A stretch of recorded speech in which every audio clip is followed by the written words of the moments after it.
Greetings, welcome to another tutorial, tutorial 4 I guess, and we're going to be taking a kind of a quick look at mesh. Well, not that my video tutorials are ever quick, but this is kind of an introductory tutorial created to make it a little less scary, because everybody keeps telling me it's a fad, but I don't think so. Anyhow, what we'll be doing is simple. We'll be creating basically the background behind me. Not really complicated, can be done other ways, but I like the look of it, and you have a little bit more control. And unlike Sculpties, mesh don't lose their form so quickly. So I'm not quite sure why people are saying mesh is a fad or not practical or hard, because I gotta tell you, if you use Sculpties, then you're working with mesh, and Sculpties are not as easy to create as mesh objects are. Anyhow, stay tuned. We'll be back with how to make these weird walls behind me. Thank you. Bye.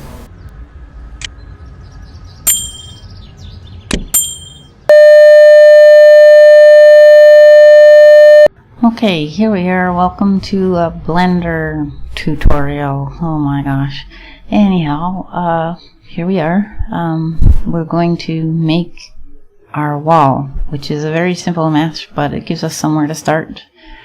And there's a lot of good things about this piece of software. First of all, they even have a script where, look at that, it shows which buttons I've pressed, and it says it right in the screen, right in the corner. Make it red even. Look at that. Wonderful. I'm going to show you a few things before we start. This is the viewport. Wonderful little thing. I'm in the default view. I'm not going to change it because I never need to. The first thing we need to do is get rid of our cube. We press X to delete it. The next thing we need to know is the navigation keys. Those are done on the number pad. Top view is number 7. Front view, there's nothing there, is number 1. Side view, right side view is number 3. This is our grid floor underneath here. Number pad minus and plus is the zoom key. If you hold your middle mouse button down and the shift key in that order, you can move the whole thing around, which is very good if you lose something. Next is a 3D cursor, which is our left mouse button. What's that? Well, wherever you put it, the next time you create an object, when I create the mesh we're going to use, it will spawn, or whatever you want to call it, at that 3D cursor. So now let's start. So here we go. Shift A, add a mesh.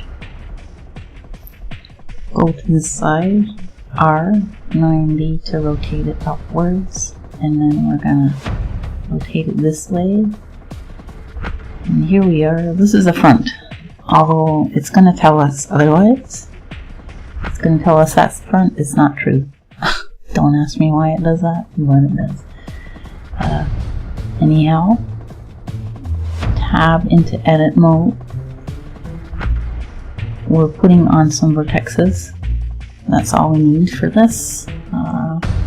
16 faces. So we select the vertex, and we're going to turn on connected, and move this out this way. And then I'm going to try and make it a little bit fancy.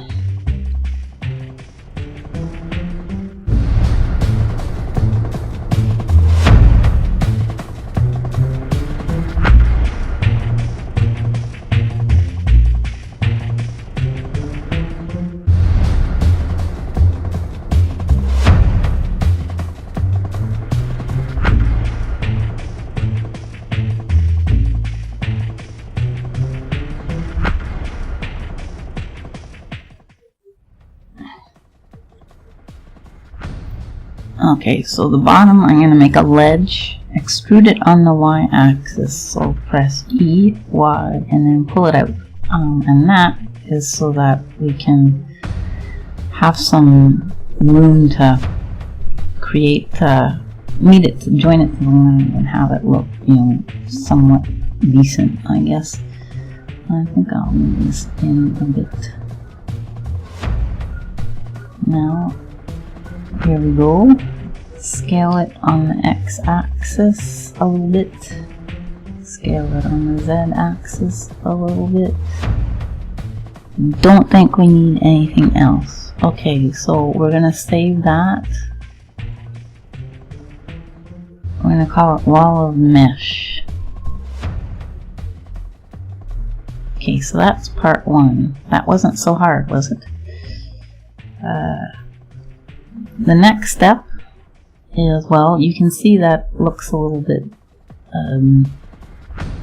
bumpy. We'll fix that by hitting smooth, and then it's wonderful.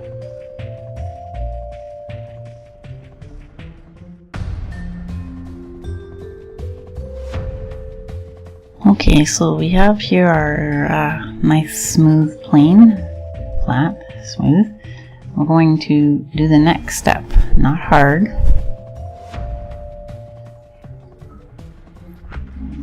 We need to add a material and assign it in order for it to take in any texture. So here we go. I'm going to give it a color, make it green. I'm going to call it wall of mesh.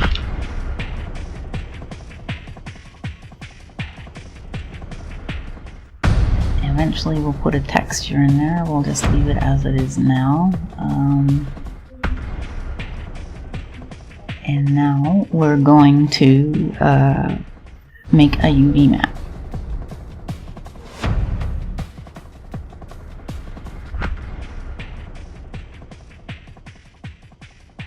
Tab into object mode.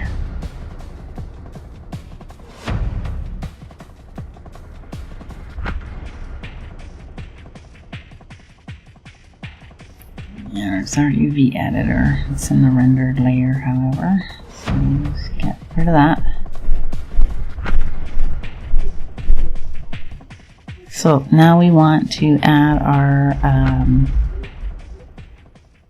UV map. Tab into edit mode, mesh. This is a very simple one, so we're just going to use Smart UV Project. There we go. All wonderful and done. Now there's something I'm going to check with this.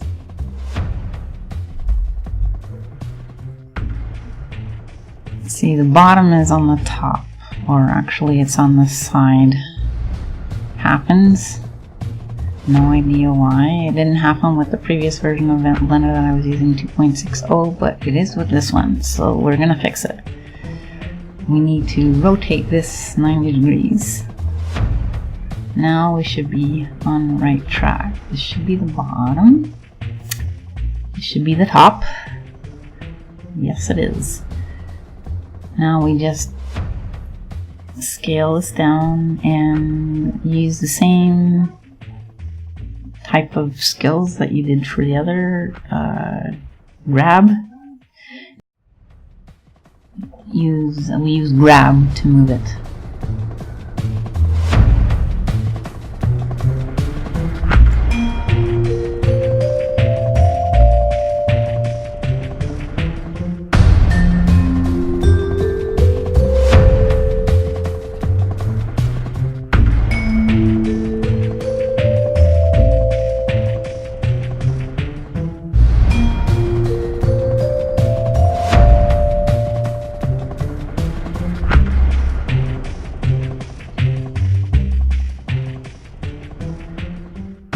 Okay, there we are. We have a UV map. Was not hard, was it? So now we save it. Save UV layout. Export it. We're going to call it wall of mesh UV.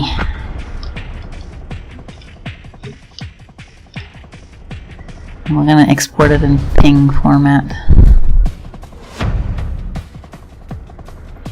Now, for the next part, you would import that. You can import that into Photoshop and mess with it. I'm not going to because it's not really needed for this particular one. However, that would be how you would alter the texture. So now we're going to import a texture which I've already created with a very similar UV map, so it's not going to be a big deal. There it is. Now it's not on the there we go, wall mesh texture. Ta-dum, ta-dum. It's not completely done yet. We need to actually put it on the UV map. So there we are, and there's our plane. We're finished, basically. That's for Opensim. That's basically all we need to do. As you can see, it's transparent on one side, so you want to be careful.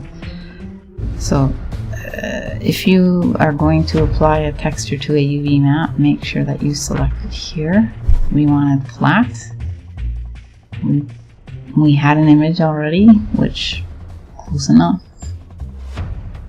Looks not bad. The lighting is terrible, unfortunately.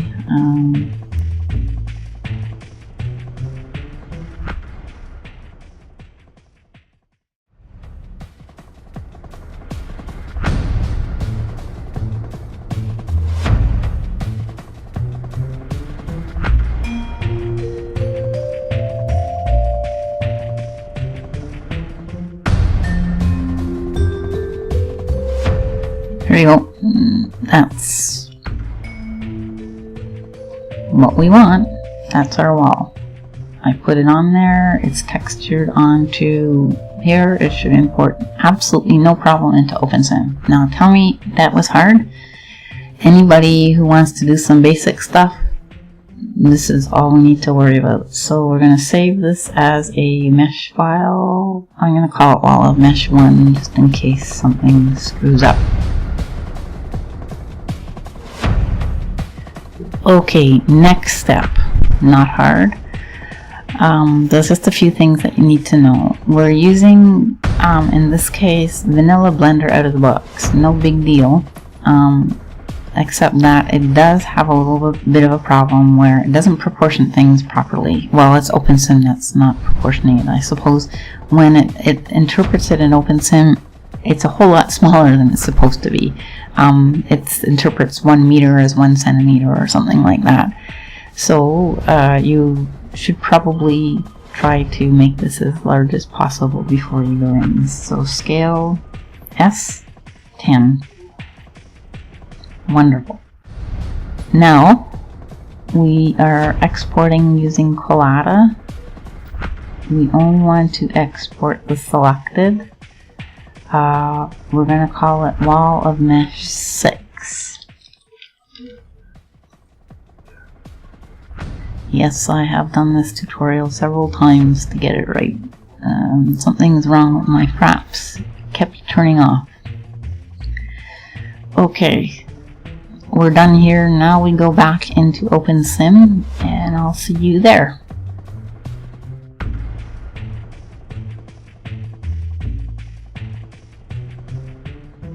Welcome to my mesh region again. Here we are. Yes, I'm using a different browser. There's only one browser I know of so far that will let me import mesh files if I'm using Windows. I specify Windows because there is another browser out there that doesn't seem to have any problems if you use Linux or Mac, and which is ironic. So anyhow, here we are. I'm using Firestorm, one of the newer releases. I think there's another new one up, but for the moment I'm using Firestorm, and you know that your mesh can upload, because if you see a mesh button and it's grayed out, it's not working. So here we are, mesh model. Doesn't seem to have, oh, there we go. It found it even though it didn't have the DAE extension. Sometimes it doesn't work. So here we go, all of mesh 6. I'm going to turn on physics because it allows me to select prim.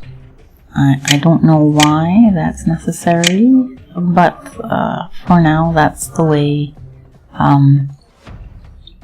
Opensim seems to be working. So there it is, our mesh model. Big white thing. It's supposed to import. It says import textures. Not is it, but I'll show you something that will make it possible later. We'll see if that's gonna work. I'm going to scale this up. Oh, maybe not.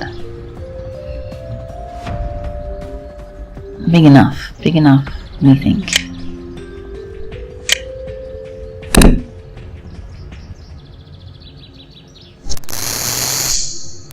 Looks ugly, it's because I imported it without any textures.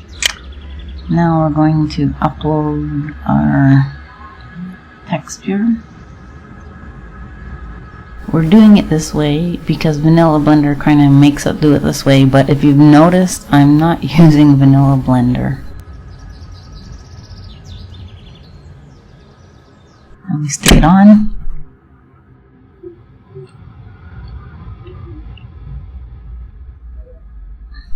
And there we are. It's not that difficult, as you can see. All done.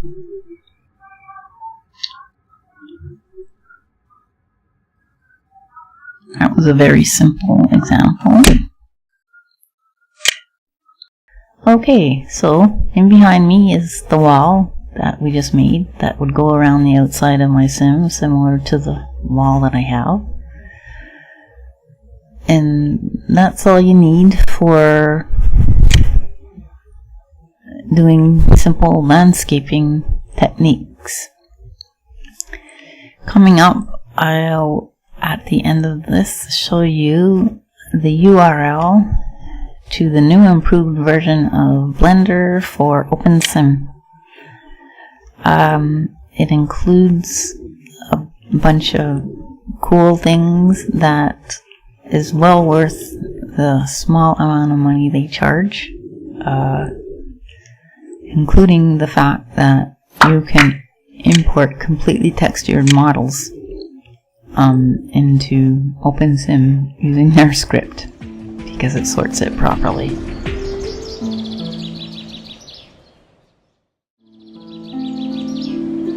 Okay, hello there. So, where is this magical little tool that I was talking about? The Blender I use is not the out-of-the-box Blender. I actually use out-of-the-box Blender a lot for other things. But for Opensim, I use Primstar 2 because it's got some scripts which make it possible for you to import the mesh and the textures at the same time. So I'll give you the URL at the end of this. It's up to you what you decide. It's not really expensive, although I have been using them for a very long time. I kind of only don't, and I took the early adopters program, so it didn't cost me very much. But even full price, we're talking like $50 at the most, I believe.